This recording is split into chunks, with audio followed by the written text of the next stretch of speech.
Good morning students. मैं ममता सिंह, आप लोग की हिंदी टीचर। और आज हम लोग पढ़ेंगे हिंदी ग्रामर। आज देखेंगे हम लोग क्लास 8 का चैप्टर 6। आइए व्हाइट बोर्ड की ओर देखिए। चैप्टर हम लोग पढ़ेंगे समास। चैप्टर 7 पढ़ेंगे, सॉरी चैप्टर 7 है समास। समास किसे कहते हैं? समास परस्पर संबंध रखने वाले, परस्पर यानी एक साथ, संबंध यानी एक साथ जुड़ा हुआ होना, रखने वाले दो या दो से अधिक, दो भी हो सकते हैं, उससे अधिक भी हो सकते हैं, शब्दों के मेल को हम समास कहते हैं। यानी जैसे अगर कोई शब्द लिखा हुआ हो नीलकंठ, तो इसमें दो शब्द है, पहला है नील और दूसरा है कंठ, लेकिन यहाँ पर ये जुड़ा हुआ है। जब जुड़ा हुआ है तो ये समासिक है, यानी समस्त पद है उसका, इसी को हम लोग समास कहते हैं। समासिक पद किसे कहा जाता है? समासिक प्रक्रिया से बनने वाले जो शब्द होते हैं वो समस्त पद कहलाते हैं। जैसे ये शब्द बना, जैसे रसोई घर, ये रसोई घर समस्त पद है, एक साथ है। इस तरह से लिखे हुए शब्दों को हम समस्त पद कहते हैं। और समास विग्रह किसे कहते हैं? जब समासिक पद के पुनः मूल रूप में परिवर्तित करना ही समास विग्रह कहलाता है। यानी जब हम ये रसोई घर जो लिखे हुए हैं इसको फिर से तोड़ देंगे। जैसे इसको अगर हम लिखें रसोई के लिए घर, तो ये विग्रह हो गया, ये हुआ समस्त पद और ये हो गया विग्रह करना। रसोई के लिए घर क्या कहलाता है? तो रसोई घर कहलाता है। इस तरह से समास को हम अलग अलग रूप में बना सकते हैं। समास से नए नए शब्द का आविष्कार किया जाता है, बनाया जाता है उसे। समासिक पद किसे कहते हैं? जो समस्त पद होता है उसे हम समासिक शब्द कहते हैं। और समास विग्रह किसे कहते हैं? तो समासिक पद को फिर से तोड़ देना, यानी अलग अलग शब्दों को विखंडित करना ही समासिक विग्रह कहलाता है। अब देखेंगे समास के भेद। तो समास के 6 भेद होते हैं। पहला होता है अव्ययी भाव समास, दूसरा होता है तत्पुरुष समास, तीसरा होता है कर्मधारय समास, चौथा होता है द्विगु समास, पांचवा होता है द्वंद्व समास और छठवां होता है बहुव्रीहि समास। अब इसको हम विस्तार पूर्वक देखते हैं। अव्ययी भाव समास किसे कहते हैं? जिस समास का पहला पद, पहला या हमेशा जो दो पद आपस में जुड़े हुए रहते हैं, तो जिस समास का, पहले एक उदाहरण लिख लेते हैं हम, भरपेट। ये उदाहरण को देखेंगे। अब इसकी परिभाषा क्या बता रहा है कि जिस समास का पहला पद अव्यय हो, अव्यय यानी अव्यय किसे कहा जाता है? जिसका कभी विखंडन ना हो, जो टूटे नहीं, जिस पर कोई प्रभाव न पड़े, वो अव्यय होता है। जिसके योग से पूरा पद ही अव्यय बन जाता है। जैसे भरपेट, यहाँ पर दो पद है, पहला है भर और दूसरा है पेट। इन दोनों को जब जोड़ते हैं तो शब्द बन जाता है भरपेट।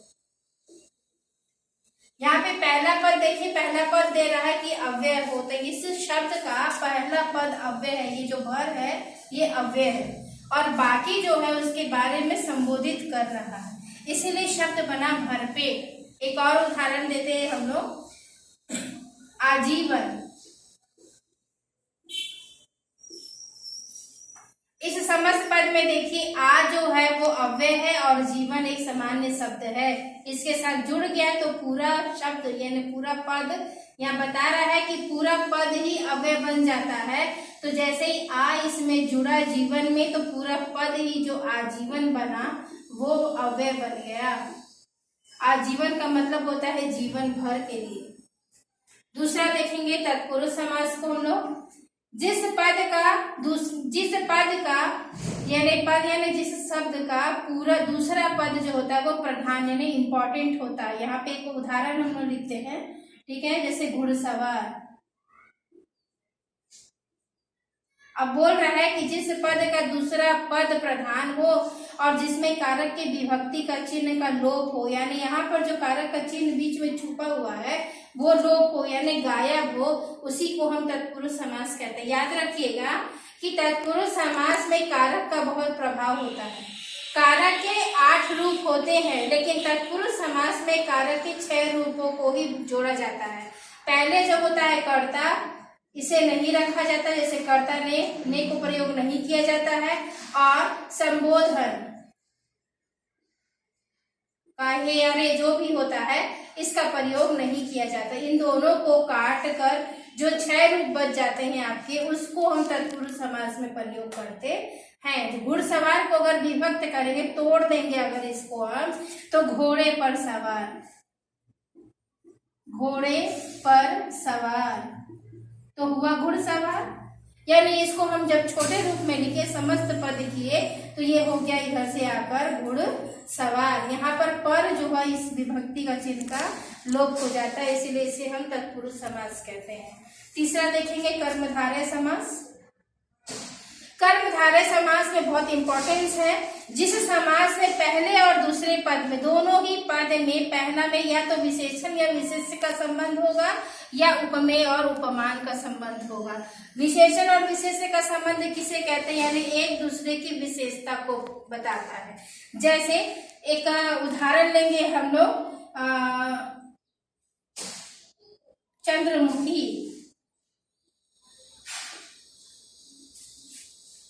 ये उदाहरण देखिए, चंद्र यानी चंद्रमा और मुखी यानी मुखड़ा। जिसका चंद्रमा के जैसे मुखड़ा हो, ये चंद्र जो है इसमें विशेषण है और जो मुखड़ा है वो विशेष्य है। ये विशेषण है और ये विशेष्य है। यहाँ पे एक दूसरे शब्दों में विशेषण और विशेष्य का संबंध बता रहा है। जो चेहरा है वो चंद्रमा के समान सुंदर है, यानी सुंदरता का उसमें वर्णन कर रहा है। और उपमेय उपमान किसे कहते हैं, तो एक दूसरे से तुलना करना। जब हम लोग किसी चीज की तुलना करते हैं, जैसे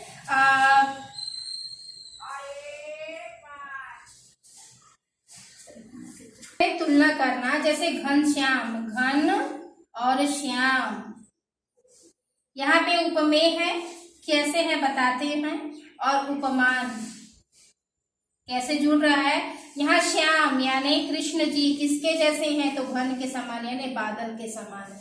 तुलना कर रहा है कि श्याम जो है वो किसके जैसे हैं, तो बादल के जैसे यानी श्यामले रंग के हैं। यानी एक दूसरे से यहाँ पे तुलना जब करे, श्याम कैसे हैं, तो काले हैं या सांवले हैं, या तुलना जब करता है तो।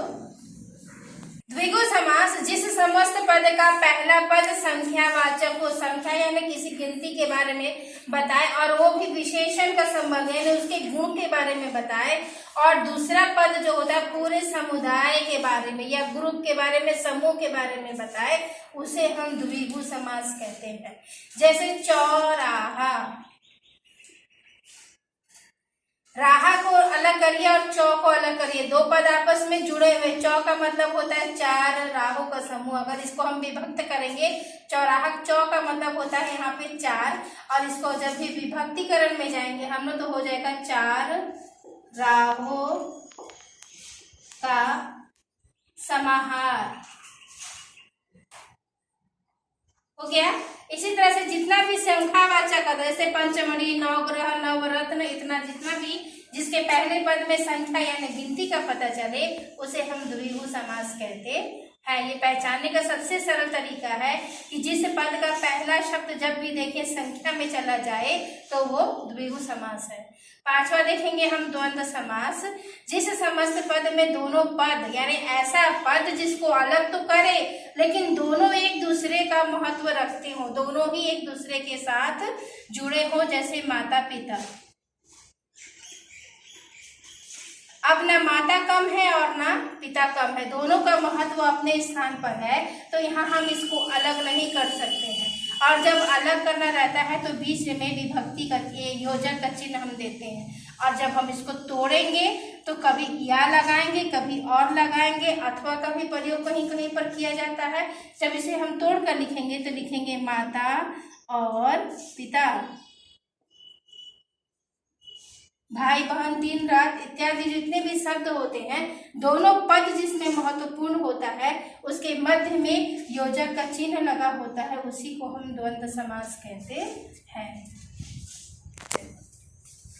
छठवां देखेंगे बहुव्रीहि समास। बहुव्रीहि समास का महत्व, जिस समस्त पद में दोनों ही पद प्रधान न हो। अभी तक आप लोग पढ़ रहे थे कि कभी पहला पद इम्पोर्टेंट था, कभी दूसरा पद इम्पोर्टेंट था, लेकिन अभी बहुव्रीहि में देखेंगे कि इसका दोनों ही पद महत्वपूर्ण नहीं होता, अपितु किसी अन्य पद का यहाँ पर बोध कराता है, उसी को हम बहुव्रीहि समास कहते हैं। कैसे देखेंगे उदाहरण, लंबोदर। लंबोदर का जब हम समास विग्रह कहते हैं तो लिखते हैं लंबा हो उदर जिसका, तो वो हो गया क्या, लंबोदर। ये इम्पोर्टेंट यहाँ नहीं है, इससे जो शब्द बना यानी ये जो लंबोदर बना ये महत्वपूर्ण यहाँ पर है। लंबोदर किसे कहा जाता है, तो किसे कहा जाता है, गणेश को। ये यहाँ पर इम्पोर्टेंट है, ना इसका महत्व हुआ ना इसका महत्व हुआ, महत्व हुआ गणेश का। जैसे त्रिलोचन, तीन लोचन वाला किसे कहते हैं, त्रिलोचन शंकर को। नीलकंठ तो नीले या नीला कंठ हो जिसका, किसका कंठ नीला होता है, तो शंकर का। एक दंत, एक दांत वाला कौन है, तो गणेश है। इस तरह से जैसे पीतांबर, पीले अंबर वाला, अंबर का मतलब होता है कपड़ा, ठीक है। पीले अंबर वाला, कौन पहनता है पीले रंग का वस्त्र, तो विष्णु।